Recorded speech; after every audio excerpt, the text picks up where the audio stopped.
Selamat pagi teman-teman dan pejuang sehat. Hari ini ada satu acara baru di mana kita secara live ngomong sama salah satu teman yang saya mau bantu dalam masalah diabetesnya. Teman itu namanya Bella. Bella, say hi kepada teman-teman di sini. Hai.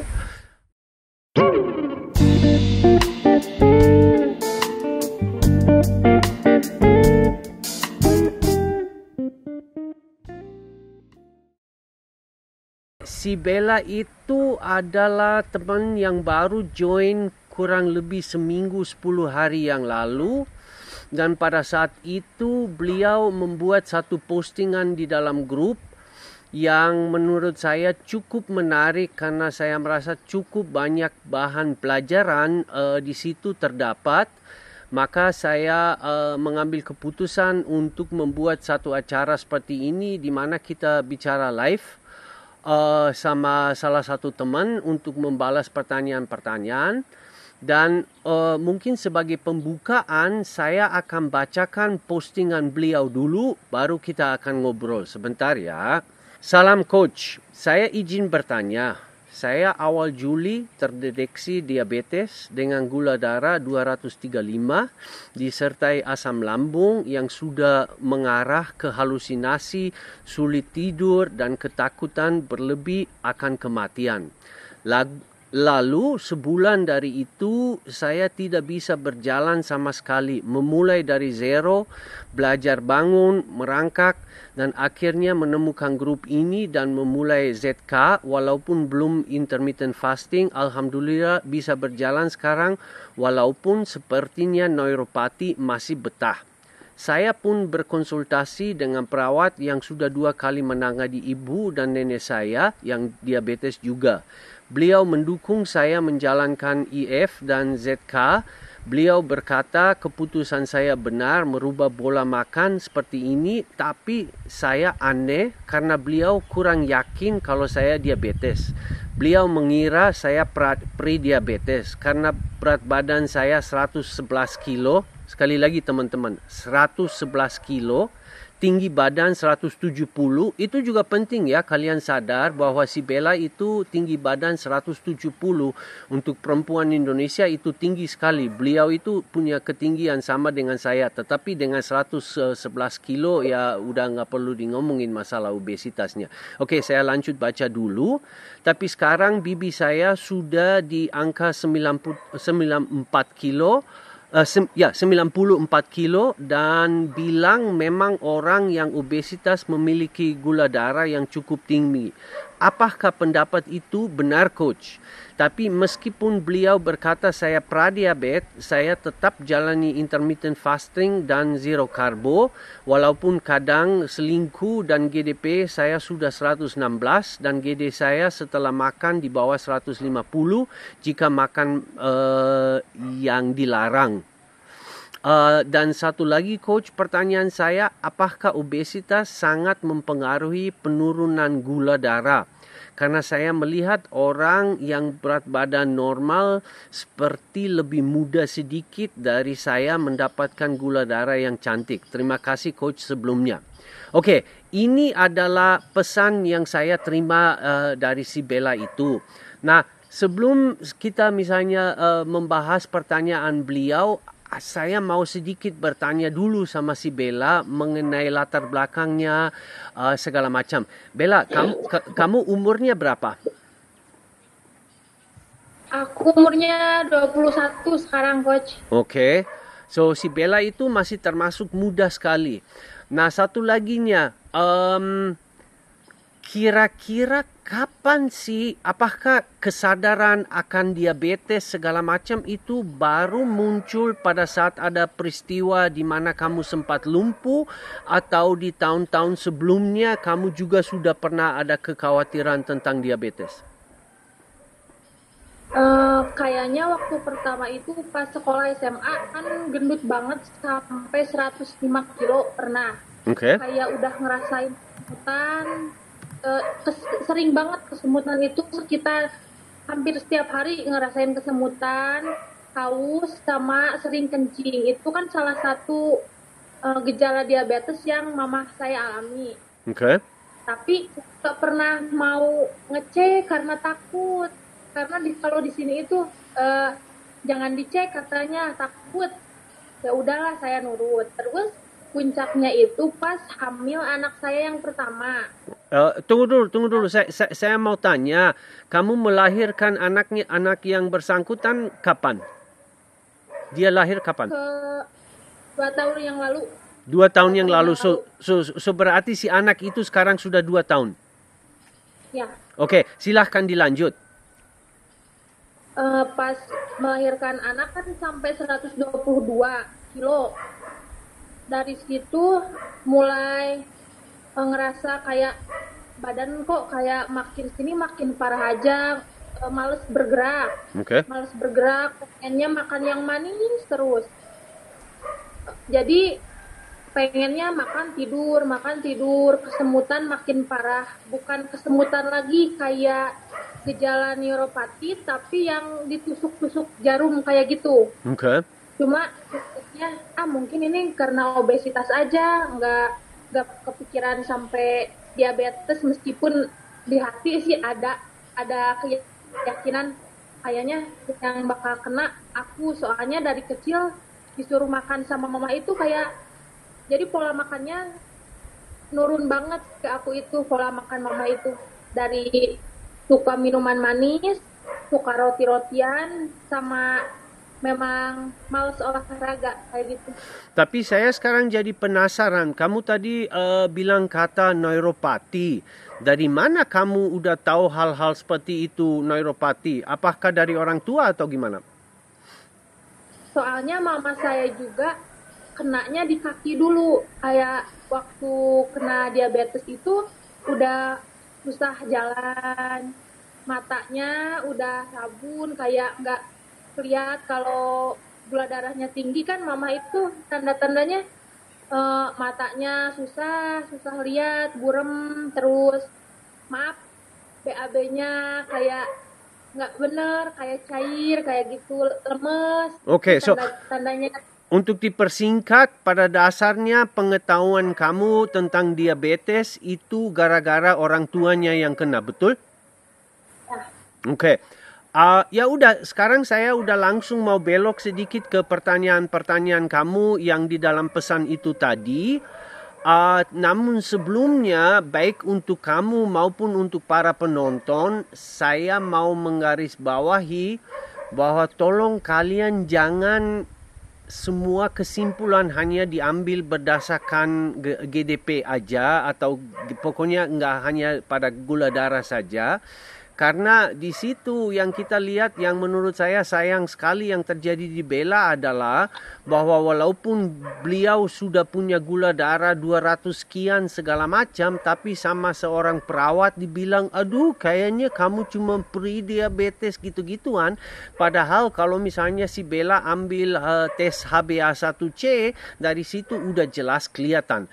Tetapi ya udah, itu masa lalu. Saya cuma mau menambahkan kepada teman-teman yang barangkali di dalam situasi ini yang sama, tolong jangan terlalu pendapatnya perawat atau apa, ambil HbA1c. Untuk ambil HbA1c bahkan tidak membutuhkan bantuan dokter, kalian bisa pergi ke lab untuk diukur di sana. Kalau udah punya di atas 6, ya udah berarti sudah diabetesnya. So saya merasa kita semua udah tahu bahwa si perawat yang bilang sama Bellanya, ini kayaknya cuma pre-diabetes, dia ngawur, karena dia dengan gula darah yang sudah 200 ke atasnya itu sudah sangat amat jelas bahwa itu diabetes. Dan si Bella, saya perlu kasih tahu sama kalian, saya sudah 2 hari yang lalu ada percakapan singkat sama si Bella, di mana beliau bilang dalam waktu dekat dia akan ke lab untuk ukur HbA1c. Benar kan Bella?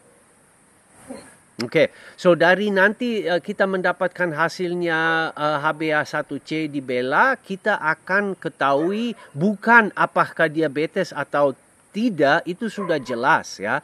Namun satu hal yang saya mau kasih tahu sama kalian, khususnya pada anggota grup Stop Diabetes yang nanti akan menyaksikan perkembangannya kasus Bella.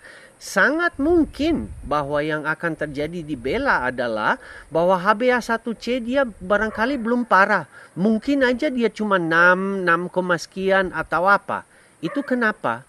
Ya seperti saya sudah pernah jelaskan, diabetes sebenarnya punya waktu untuk berkembang sangat panjang. Bahkan pada saat diabetesnya udah berkembang, bisa saja orang masih punya gula darah yang biasa, yang belum ketinggian atau apa, namun insulinnya itu sudah tinggi.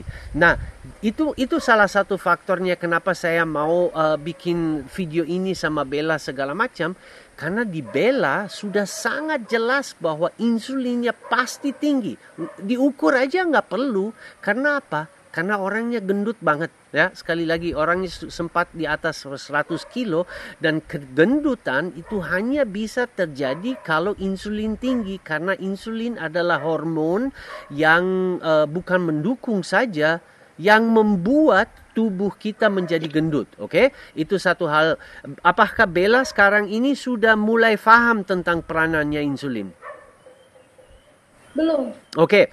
Saya nggak apa-apa Bella. Saya akan nanti memberikan kamu link kepada 2, 3, 4 artikel yang kamu benar-benar wajib membaca. Ya, wajib sewajibnya, ya.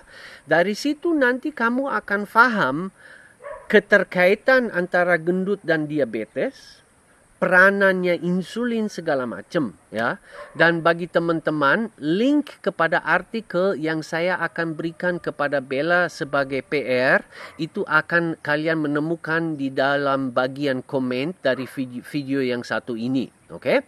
So, kemudian satu laginya, saya mau juga dengan kasus Bella memperkenalkan satu konsep baru, ya. Kebanyakan penonton dari video ini adalah anggota grup Stop Diabesitas, tapi juga ada sebahagian orang yang mungkin belum menjadi anggota atau apa.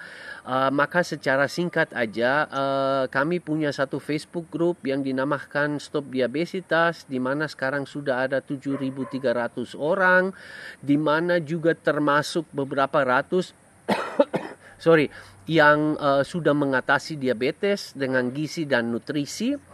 Dan karena sampai sekarang ini saya sendiri banyak membantu orang secara langsung, entah lewat grup, lewat WhatsApp, segala macam. Tetapi dengan sudah segitu banyak orang, saya sudah tidak mampu untuk layani semua. Maka saya dengan kasusnya Bella mau memperkenalkan satu sistem baru. Saya nanti akan menominasikan salah satu anggota dari grup Stop Diabesitas yang saya anggap cukup pintar, cukup paham, yang akan menjadi mentornya dari Bella. Ya, itu saya nggak akan kasih tahu di video sini siapa segala macam. Pokoknya saya nanti akan menghubungkan Bella sama salah satu orang yang membantu. Karena nggak mungkin semua orang saya tangani sendiri. Dan orang yang saya memberikan sebagai mentor itu satu orang yang barangkali mirip ceritanya atau yang sudah berhasil banget untuk mengatasi diabetes segala macam. Pokoknya itu akan saya memberikan seorang mentor kepada kamu. Itu masih akan terjadi pada hari ininya. Nanti kalau dengan alasan apapun kalian nggak cocok atau orang nggak punya waktu, kamu lapor aja sama saya bisa cari orang yang lain. Oke, sekarang saya mau balik lagi ke pertanyaan kamu. Bapak. Masalahnya si Bella itu juga nggak kasih tanda di dalam itunya, konsultasi, bla bla bla, dia mengira bla bla bla, bilang bla bla bla. Oke, bibi saya 94 kilo, dia bilang memang orang yang obesitas memiliki GD yang cukup tinggi. Apakah itu benar, Coach? Sebentar. Baik meeting, bukan ya, saya lakukan hal itu hari ini untuk pertama kalinya ya. Maka saya masih takut juga, full screen. Oke, ya sangat amat jelas terkait, ya. Bahkan bukan hanya terkait aja. Kalian harus paham bahwa obesitas dan diabetes adalah dua muka dari satu koin. Ada satu artikel yang juga nanti linknya di bagian komen yang Bella wajib belajar, di mana saya jelaskan panjang lebar apa hubungannya diabetes sama gendut.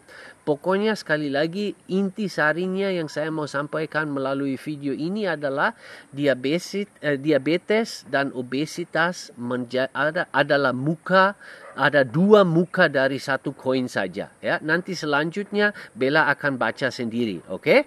Maka di Bella dari situ aja udah menjadi jelas bahwa bukan hanya gula yang kita harus fighting, ya. Kita harus juga mengusahakan berat badannya diturunkan. Tetapi saya dari laporan yang Bella berikan, itu aja udah kelihatan kayaknya lumayan berhasil. Karena kamu kan tadi bilang 100 sekian kilo, sekarang udah 94. Berarti tubuh kamu masih cukup bersahabat dan cukup mendukung. Karena saya di grup juga punya beberapa ibu yang sulit minta ampun turun berat badan. Dan kebetulan saya tahu kesulitan yang beliau-beliau ini mengalami bukan karena mereka bego atau karena mereka banyak menyeleweng atau apa, karena memang sulit. Ada salah satu orang di grup kita namanya si Fitri, ya. Si Fitri pada saat saya ketemu dan waktu dia mulai zero karbo dan intermittent fasting, dia juga sekitar 100 kiloan, ya. Tapi yang lebih menonjol adalah bahwa pada saat itu dia punya HbA1c 10, sekian, aku lupa persisnya berapa. Dalam 3 bulan aja beliau dapat menekan HbA1c dari 10 menjadi 5 aja. Itu juga sesuatu Bella yang saya mau menjadi inspirasi untuk kamu. Dalam 3 bulan saja beliau dapat dari 10 menjadi 5. Pada saat itu aku hampir nggak mau percaya karena dia ada salah satu kasus pertama yang saya membantu. Aku nggak pernah tahu bahwa memang hal itu bisa. Tapi intisari yang saya mau sampaikan kepada kalian adalah tidak mungkin si Fitri itu dapat mencapai HbA1c 5,0 kalau dia nggak disiplin minta ampun. Nah dari situ bisa kelihatan yang saya bilang tadi. Ada sebahagian orang dia sebenarnya rajin, dia konsisten dan berhasil HbA1c. Tapi kabar buruk adalah berat badan sulit sekali dia turun. Saya nggak mau bicarakan kasusnya si Fitri lebih lanjut di sini. Fitri nanti kita juga akan bikin video khususnya. Tapi intisarinya si Bella kayaknya tubuhnya lumayan mendukung. Karena sekarang aja udah 10-15 kilo turun, ya. So fokusnya Bella ke depan, maaf saya batuk karena kemarin sempat sakit. Salah satu fokusnya di Bella, jangan terlalu hanya fokus kepada gulanya aja, kita harus fokus kepada berat badan. Nanti strategi segala macam akan mungkin kamu lebih bahas sama mentornya, dan sambil jalan kita lihat kira-kira caranya yang terbaik. Tapi yang penting kamu jangan terlalu hanya lihat kepada gula darah saja, kamu sama mengukur terus berat badannya. Tetapi itu pun jangan kamu panik kalau misalnya satu saat kita jadi satu plateau yang sudah nggak mau turun lagi. Nggak apa-apa, itu semuanya akan terjadi. Pokoknya anggaplah kita punya perang pada dua sisi pada saat yang sama, ya. Satunya adalah berat badan, satunya adalah gula, ya. Oke, sekarang saya mau balik lagi ke postingan Bella tadi. Dan satu lagi coach, pertanyaan saya, apakah obesitas sangat mempengaruhi penurunan gula darah? Pertanyaan itu mungkin katanya nggak benar, tapi saya merasa saya nggak perlu balas karena sekali lagi satu sama yang lain segitu terkait sehingga dari situ aja udah menjadi jelas bahwa memang saling pengaruhi. Kita nggak perlu ngomong yang mana yang lebih penting, yang mana lebih berbobot. Pokoknya gula dan berat badan sangat terkait karena jangan lupa, walaupun tubuh kamu menyimpan kegendutan dalam bentuk lemak, tapi pada pertamanya itu gula. Dan gula yang berkelebihan, tubuh kita akan simpan, dan penyimpanan itu terjadi di dalam bentuk lemak. So berarti segala karbohidrat dan gula yang berlebihan yang tubuh simpan itu dijadikan lemaknya dulu. Kira-kira begitulah ya. Nanti banyak hal tentang hal ini akan menjadi lebih jelas pada saat kamu baca artikel-artikel. Oke, Bella, kamu kan kemarin bilang kamu masih mempersiapkan 1, 2, 3 pertanyaan lagi. Saya sekarang mau mempersilahkan Bella untuk bertanya. Jadi kalau di sini tuh kan setiap orang yang diabetes itu selalu ada luka. Apakah emang diabetes itu selalu bersandingan dengan luka? Oke. Hubungan dan kaitan ada, tetapi jangan kalian ambil kesimpulan bahwa diabetes membuat luka. Tidak, sama sekali tidak. Yang terjadi adalah begini. Kita misalnya jadi luka di jari atau di kaki, karena biasanya di situ terjadi lukanya, atau di lengan atau apa. Dan jika tubuh kita kena satu luka, pada saat itu sistem imun kita harus bertindak untuk menutupi luka, untuk sembuhkan luka segala macam. Tetapi karena sistem imun kita telah dilemahkan oleh diabetesnya, maka dia tidak efektif. Ya. So, bukan sekali lagi bahwa diabetes membuat luka. Tidak. Ya, tetapi anggaplah pada orang biasa yang tidak sakit sama sekali, dia ada luka sedikit, 1, 2, 3 hari udah beres. Karena sistem imun kita bisa mengatasinya. Namun pada orang diabetes, si luka kecil itu nggak mau sembuh-sembuh. Habis itu kita garuk, atau luka kena bajunya, atau luka tidak mau sembuh sehingga dia membesar. Dari membesar, pokoknya kita masuk ke dalam satu lingkaran di mana tubuhnya tidak dapat mengatasi si luka itu menjadi makin parah. Itulah kurang lebih hubungannya antara luka sama diabetesnya. Tetapi itu juga satu mitos yang tidak benar, di mana orang pikir bahwa diabetes membuat luka. Itu sama sekali tidak. Cuman diabetes melemahkan tubuh kita sehingga dia tidak bisa mengatasi. Satu cerita singkat aja. 2, 3, 4, 5 orang masuk ke grup dengan foto, oh my God, lukanya sudah sampai di otot, sampai ke dalam, itu udah kelihatan kayak tempat pemotongan hewan. Tapi 2-3 bulan melakukan zero karbo, lukanya hilang. Pokoknya pengatasian luka diabetes, atasinya diabetes. Bagaimana caranya? Ya dengan zero karbo dan intermittent fasting atau puasa lain, lukanya pasti akan sembuh. Kira-kira begitulah Bella. Apakah itu menjawab pertanyaan kamu? Ya. Oke, next one. Apakah selain IF dan ZK, saya harus mengontrol kalori makanan saya agar BB saya turun? Ya, jelas ya. Tetapi hal itu ribet. Saya juga tidak mau bahwa kalian hitung kalori, ya.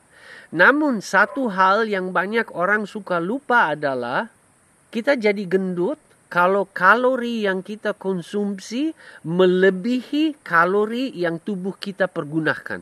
Itu satu prinsip yang sangat amat sederhana. Sehingga ya Bella, jelas, no question.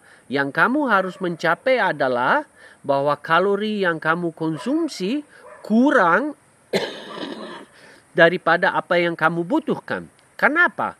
Karena taruhlah, ya itu cuma angka aja. Taruhlah kamu perlu 1.500 kalori per hari. Kalau kamu melalui makanan hanya mendapatkan 1.000, berarti tubuh terpaksa cari yang 500 kurangnya di mana? Ya di dalam lemaknya. Nah, itu adalah tujuan dari diet segala macam, untuk membuat tubuh mengambil simpanan. Karena itulah fungsinya dari kita menjadi gendut, tubuh mau menyimpan. Karena dia pikir mungkin satu saat kita kekurangan makanan, maka dia bisa ambil dari sana. Ya. Tetapi yang juga mempengaruhi kekenyangan dan kelaparan kamu adalah makanan yang benar. Itu kamu sekarang kan udah mulai belajar di sini bahwa kamu harus menghindar karbohidrat, gula, segala macam. Dengan demikian ada kemungkinan sangat besar bahwa naluri kekenyangan dan naluri kelaparan kamu akan menjadi benar kembali. Karena dengan konsumsi terlalu banyak gula dan karbohidrat, naluri tersebut menjadi keliru. Ya, so kita nggak akan hitung kalorinya, tapi supaya kamu paham prinsipnya, memang kita harus menurunkan pemasukan kalori supaya tubuh ambil dari simpanan. Kira-kira begitulah. Detail-detailnya nanti sama mentor kamu aja dan sambil belajar artikel-artikel yang saya akan berikan sama kamu. Next one. Kalau saya udah lepas dari diabetes misalnya ya coach, terus HbA1c saya udah bagus, apa saya masih boleh makan kayak karbo terus makanan manis kayak gitu? Oke, dan sebelum saya jawab itu, saya mau kasih tahu sama teman-teman, apa yang saya balas sama Bella belum tentu berlaku untuk kalian juga. Kenapa? Si Bella itu masih ABG, orangnya baru 21 tahun. Ya, dan dengan demikian itu sebenarnya keuntungan terbesar yang Bella miliki, bahwa dia masih segitu muda, semuanya masih bisa diperbaiki. Nah, dengan umur seperti itu, kemungkinan besar kalau kita sudah sempat buang 20, 30, 40 kilonya di Bella, ya, HbA1c dia baik, bisa saja bahwa toleransinya tubuh dia yang sekarang sangat terganggu akan menjadi baik kembali. Kayak si Diki juga salah satu anggota grup kita. Walaupun Diki lumayan lebih tua daripada Bella, tapi Diki mau makan kue balok, mau makan mangga, dia cuma 130, 140. Bella, saya tidak bisa menjanji kepada kamu.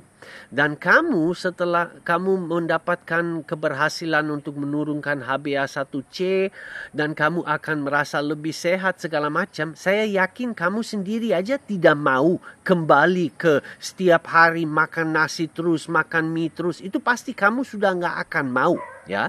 Tetapi kemungkinan besar nanti kamu satu saatnya mau makan sepiring nasi atau mie atau kamu ke undangan di mana banyak makanan dosa, nggak masalah. Ya, kemungkinan besar seperti itu akan terjadi. Ya, so yang jelas kalau kamu berhasil HbA1c diturunkan, berat badan diturunkan, kamu akan mendapatkan 1100 manfaatnya, akan merasa lebih sehat, lebih segala, sehingga kamu sendiri aja nggak akan mau balik ke Coca-Cola, ke kue segala macam. Ya, tetapi toleransi tubuh kamu kemungkinan besar akan balik kurang lebih seperti normal.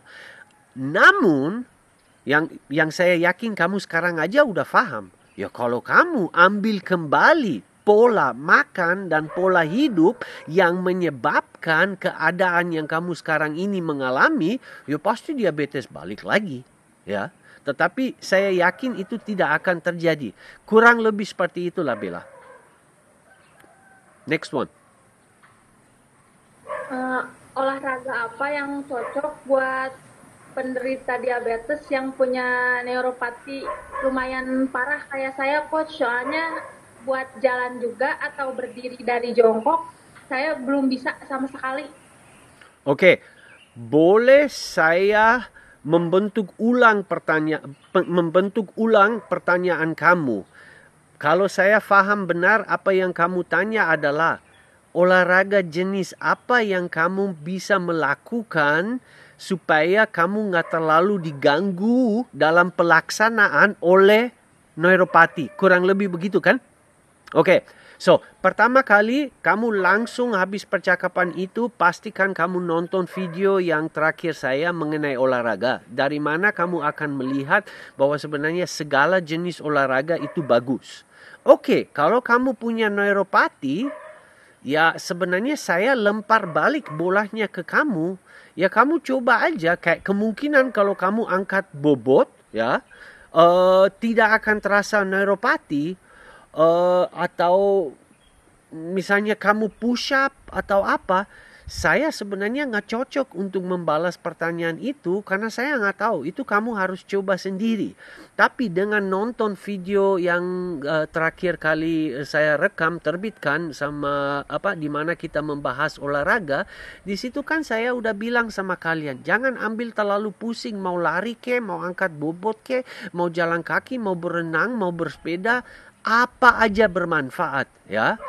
Di situ nanti kamu coba-coba aja kira-kira yang mana yang cocok untuk kamu dan tidak terlalu membebani bagian di mana kamu merasakan neuropati.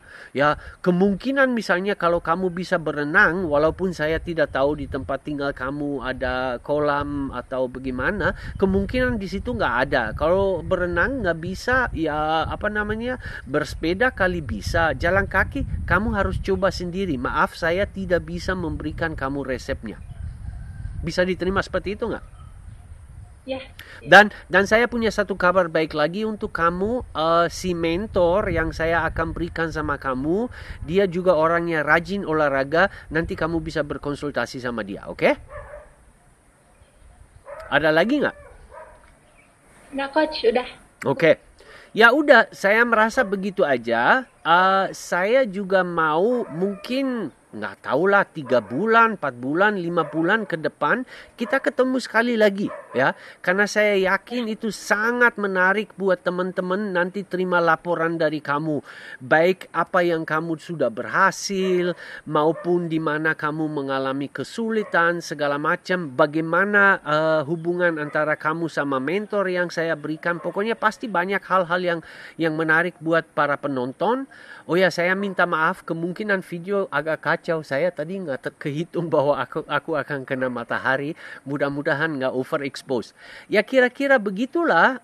Dan saya sudah mau menutupi video yang satu ini. Saya juga mau terima kasih banget sama Bella bahwa dia telah bersedia untuk bicara di tempat umum mengenai segala masalah yang dia punya. Dan saya juga mau kasih pesan sama teman-teman penonton, tolong jangan lupa dikasih like pada video ini. Kalau kalian subscribe pada channel ini sangat senang. Dan paling penting, kalian mau mengatasi diabetes, silahkan join Facebook grupnya Stop Diabesitas, di mana sudah ada ribuan orang dan banyak diantaranya yang sudah berhasil mengatasi diabetesnya. Dan pasti kalian juga mau tahu perkembangan si Bella selanjutnya, dan itu akan kebanyakan muncul di grupnya. Ya udah, kira-kira begitulah. Oke, terima kasih guys. Terima kasih Bella. Saya tutup dulu ya.